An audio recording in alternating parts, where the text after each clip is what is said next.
जय हिंद एवरीवन। कैसे हो? Hope so you are good friends.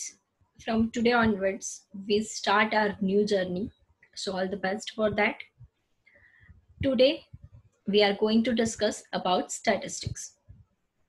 12th में आपका स्टैटिस्टिक्स कैसा रहेगा इसके बारे में हम आज डिस्कशन करने वाले फ्रेंड्स। बट इसके पहले मैं आपको कुछ और चीज बताना चाहती हूँ फ्रेंड्स। आप में से बहुत सब लोगों के माइंड में ये होगा कि मेरा 11th में पढ़ाई में इतना मन नहीं था, 11th में मैंने कुछ नहीं पढ़ा था, 11th में मेरा ये चैप्टर का कंसेप्ट बिल्कुल क्लियर नहीं था, ये चैप्टर मुझे नहीं आता था।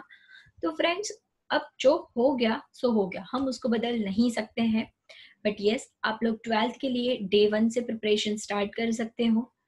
जहां जहां 11th का रेफरेंस होगा, 11th का जो भी कुछ रिपीट होने वाला है, तो वो मैं आपको यहाँ पे रिवाइज करवाती रहूंगी फ्रेंड्स। वो कंसेप्ट पूरा मैं यहाँ पे रिवाइज करवाऊंगी, जिससे आपका 11th की जो पढ़ाई थी उसकी 12th की पढ़ाई के साथ कुछ भी लेना देना नहीं है। बस ये है कि आपको आज से एक नई से शुरुआत करनी है, एक नई सी पढ़ाई आपको चालू करनी है। जो 11th में आपने नहीं पढ़ा था उसको आप भूल जाओ, उसका कुछ नहीं हो सकता है फ्रेंड्स। बट यस, आप लोग 12th की मार्कशीट के लिए डेफिनेटली एफर्ट कर सकते हो friends. So friends, first of all अगर हम बात करते हैं तो हमारे यहाँ पर टोटल 9 चैप्टर्स हैं। यस फ्रेंड्स, 11th में भी 9 चैप्टर्स थे और 12th में भी 9 चैप्टर्स है। बट डिफरेंस इज दैट कि यहाँ पर आपको 2 पार्ट पढ़ने हैं और वहां पे सिर्फ एक पार्ट था। यस, 11th में आप एक पार्ट में 9 चैप्टर्स पढ़े थे और यहाँ पर आपको दोनों पार्ट के मिलाकर 9 चैप्टर्स पढ़ने हैं फ्रेंड्स। पार्ट 1 जो है फ्रेंड्स, उसमें आपका 4 चैप्टर्स है और पार्ट 2 जो है उसमें 5 चैप्टर्स है। पार्ट 1 में जो 4 चैप्टर्स है फ्रेंड्स, उसका जो टोटल वेटेज है that is 48 marks, each are of 12 marks. And part 2 के टोटल जो वेटेज है वो है 52 मार्क्स। फर्स्ट चैप्टर जो आपका है probability, that is of 12 marks and remaining are of 10 each. So total मिला के आपका जो पार्ट 2 है वो 52 का हो जाता है और पार्ट 1 जो है वो 48 मार्क्स का हो जाता है। एंड ओवरऑल आपको टोटल 100 मार्क की एग्जाम देनी है friends. Out of this 100 marks, paper style आपकी कैसी रहेगी? पेपर स्टाइल की बात करते हैं फ्रेंड्स, तो आपके 10 मार्क्स के यहाँ पे एमसीक्यूज आते हैं, 10 मार्क के आपके यहाँ पर एसक्यूज आते हैं। एसक्यू मतलब आपको कोई फॉर्मूला पूछ लिया, कोई डिफाइन पूछ लिया, कोई एक छोटा सा सम पूछ लिया जो ट्रिकी है, आपको बिना सम करे उसका आंसर देने होते हैं, ऐसे एसक्यू पूछे जाते हैं फ्रेंड्स। 2 मार्क में आपकी कुछ चैप्टर में से थियरी आ सकती है, कुछ चैप्टर में से सम आ सकते हैं। 2 मार्क्स वाले इधर टोटल 10 क्वेश्चंस आएंगे फ्रेंड्स। देन 3 मार्क्स वाले जो है टोटल 8 क्वेश्चन आएंगे। यस फ्रेंड्स, कुछ चैप्टर में से 3 मार्क वाले क्वेश्चंस है, कुछ चैप्टर में से 3 मार्क वाले क्वेश्चंस नहीं आएंगे। ओवरऑल पूरी ब्लूप्रिंट आप अपनी स्क्रीन के सामने देख सकते हो और नोट डाउन कर सकते हो फ्रेंड्स। 4 मार्क का जो है टोटल 4 सम्स आएंगे फ्रेंड्स। टोटल 16 मार्क का आपका हो जाएगा section E. And last but not the list, section F जो है वो है आपका 20 मार्क्स का। यस फ्रेंड्स, आपका जो 20 मार्क्स का सेक्शन एफ है वो पूरा आने वाला है पार्ट 1 से। दैट मीन्स कि 5 मार्क्स वाले जो भी सम्स है वो ओनली फ्रॉम पार्ट 1 आएंगे। पार्ट 2 में से आपके 5 मार्क्स के कोई क्वेश्चन नहीं रहेंगे friends. Now move to the next point. हम इंडिविजुअली चैप्टर के बारे में डिस्कशन कर लेते हैं फ्रेंड्स। तो फर्स्ट जो चैप्टर आपका है वो है index number. Now what is index number? Index number क्या है, इसका यूज कहाँ पर होता है? तो फ्रेंड्स, इंडेक्स नंबर जो है वो सिंपली जब हमें 2 साल के कोई डेटा है या दो कोई पीरियड, डिफरेंट पीरियड है, उसके बारे में हमें कंपैरिजन करना है। It may be for your study, it may be for our inflation rate, it may be for price rise.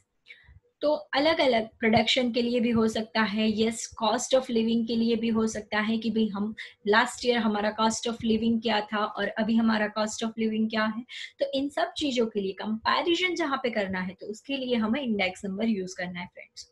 Overall chapter easy है। यस, मैं आपके साथ एक बात शेयर करना चाहूंगी कि पार्ट 1 जो है वो आपके लिए बहुत ही इजी रहने वाला है फ्रेंड्स पार्ट 2 के कंपैरिजन में।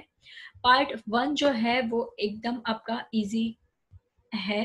आप जो भी पढ़ाई करोगे, प्रैक्टिस करते रहोगे तो आपको उसमें कुछ भी टफ नहीं लगने वाला है फ्रेंड्स। खास करके जो वीक स्टूडेंट्स हैं वो लोग पार्ट 1 के ऊपर ज़्यादा फोकस करें, बिकॉज पार्ट 2 में कुछ चैप्टर्स ऐसे हैं कि अगर आपका मैथमेटिकल कंसेप्ट अगर आपका इतना क्लियर नहीं था, अगर आप पास्ट में आपका मैथ्स इतना अच्छा नहीं था, तो आप वो कुछ चैप्टर्स ऐसे हैं जिसको आप नहीं कर सकते हो। बट यस, पार्ट 1 में मैथ्स के साथ कुछ लेना देना नहीं है, 11th के साथ कुछ लेना देना नहीं है फ्रेंड्स। आप पार्ट 1 को एक सेपरेट, एक इंडिपेंडेंटली पढ़ के आप अपना अच्छा खासा रिजल्ट बना सकते हो फ्रेंड्स। दैट डजंट मीन कि आप पार्ट 2 पूरा स्किप करोगे फ्रेंड्स। पार्ट 1 में अगर हम सेकेंड चैप्टर की बात करते हैं तो वो है लीनियर कोरिलेशन फ्रेंड्स। यस, हम हमारे 12th की शुरुआत इस चैप्टर से करने वाले हैं। हम हमारे 12th में फर्स्ट जो चैप्टर पढ़ेंगे that is linear correlation. Now what is correlation? Correlation क्या होता है?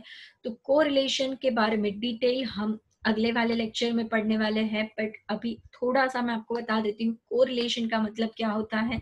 सो कोरिलेशन बेसिकली है कि दो चीजों के बीच में कुछ ऐसा रिलेशन कि जिसमें एक में कुछ कम या ज्यादा आता है तो उसके कारण दूसरे में भी कोई फर्क पड़ता है। सपोज मैं आपको बताऊं कि प्राइस और डिमांड, ये दोनों ही क्या है फ्रेंड्स? कोरिलेटेड वेरिएबल है। सिंपल है कि प्राइस अगर डिक्रीज होती है तो डिमांड जो है वो चीज की इंक्रीज हो जाती है, और प्राइस अगर इंक्रीज होती है तो उसकी डिमांड डिक्रीज हो जाती है। तो ऐसे ही हम अलग अलग वेरिएबल के बीच में कोरिलेशन फाइंड करने के क्वेश्चंस हम इसमें सॉल्व करने वाले हैं friends. Next, move to the next chapter, chapter number 3, that is linear regression. अगर मैं आपको लीनियर रिग्रेशन के बारे में बोलूं तो आप अगर चैप्टर 2 कर लेते हो फ्रेंड्स, अगर आपने अच्छे से चैप्टर 2 की पढ़ाई कर ली, स्टडी कर ली, देन चैप्टर 3 आपके लिए बिल्कुल इजी बन जाने वाला है फ्रेंड्स, बिकॉज आपके सारे फॉर्मूलाज वहां पर रिपीट हो रहे हैं, ऑलमोस्ट अल्टर होके ऑब्वियसली, बट वो अगर ऑलमोस्ट जो कैलकुलेशन का पार्ट है वो पूरा सेम जैसा है, फॉर्मूलाज जो है वो भी एकदम सेम जैसे है। कुछ कंसेप्ट्स को, कुछ ट्रिक्स को ध्यान में लेके फ्रेंड्स आप पूरा चैप्टर नंबर 3 जो है वो कर सकते हो। देन आफ्टर चैप्टर नंबर 4 जो है वो टाइम सीरीज है। टाइम सीरीज जो है चैप्टर बहुत ही छोटा है, छोटे से चैप्टर में सम्स भी बहुत कम है, कंसेप्ट भी उसमें कम है, इतना ज्यादा नहीं है, बट स्टिल उसका जो वेटेज है वो 12 मार्क्स है। That is good part for us friends. Time series में एक कंसेप्ट तो पूरा ऐसा है जो आप लीनियर रिग्रेशन का ही आपको पूरा यहाँ पर है, उसमें माइनर सा चेंज करके आप पूरा इस कंसेप्ट को क्लियर कर सकते हो। कुछ कंसेप्ट्स उसमें नए ऐड भी हुए हैं, मूविंग एवरेज जैसे कुछ कंसेप्ट जो नए हैं इस चैप्टर में। तो ऐसे मिला के टोटल 12 मार्क्स के आपके 4 चैप्टर्स होके 48 मार्क्स होते हैं friends. Then after moving to the part 2। Part 2 में जो आपका फर्स्ट चैप्टर रहेगा वो है प्रोबेबिलिटी। प्रोबेबिलिटी जो है वो आपका टोटल 12 मार्क्स का रहने वाला है फ्रेंड्स। प्रोबेबिलिटी में आपको थोड़ी सी दिक्कत आएगी अगर आपको 11th का चैप्टर नंबर 6 नहीं आता है, बट जो बच्चे मेरे पास पढ़े उन लोगों को मैंने पहले से ही आगाह करके रखा था कि इस चैप्टर को अगर आपने नहीं किया 12th में आपको दिक्कत आएगी। यस, मैं ये नहीं बोल रही कि आपको नहीं आता तो ये चीज पढ़ना इम्पॉसिबल है, बट थोड़ी सी दिक्कत आ सकती है फ्रेंड्स। ओवरऑल चैप्टर इजी है ऐसा तो नहीं बोलूंगी, इजी नहीं है, बट इम्पॉसिबल कुछ नहीं होता है फ्रेंड्स। बहुत बच्चे पढ़ चुके हैं, बहुत बच्चे 100 आउट ऑफ 100 ला चुके हैं यही सिलेबस को पढ़ के। सो यस फ्रेंड्स, हम कर लेंगे। चैप्टर नंबर 2 की बात करते हैं तो पार्ट 2 का सबसे इजीएस्ट चैप्टर जो है वो है chapter number 2 of the part 2। Friends, यहाँ पे हम फर्स्ट चैप्टर पढ़ रहे हैं प्रोबेबिलिटी। देन आफ्टर हम प्रोबेबिलिटी डिस्ट्रीब्यूशन पढ़ने वाले हैं। प्रोबेबिलिटी डिस्ट्रीब्यूशन यहाँ पे दो टाइप के होंगे, फर्स्ट है discrete and second one is continuous. So जो आपका कंटिन्यूस है वो है नॉर्मल डिस्ट्रीब्यूशन, और डिस्क्रीट जो है वो है आपका second chapter. So overall easy chapter है। वेटेज की बात करते हैं तो 10 मार्क्स है। यहाँ पे ये वाले चैप्टर्स में से 4 मार्क का सम कोई आने वाला चांस नहीं है, 5 मार्क्स का भी नहीं आने वाला है। सो यहाँ पे आपके 3-3 मार्क्स के फ्रेंड्स 2 सम आएंगे और 2 मार्क का एक सम, 1 मार्क का एमसीक्यू, 1 मार्क का एसक्यू, ऐसे करके टोटल आपके 10 मार्क्स के इस चैप्टर में से रिकवर होने वाले हैं। नेक्स्ट जो है वो है नॉर्मल डिस्ट्रीब्यूशन। नॉर्मल डिस्ट्रीब्यूशन जो है वो आपका पूरा जो एक आप अगर अपनी बुक का लास्ट पेज देखोगे तो आपको उधर जेड टेबल मिलेगा।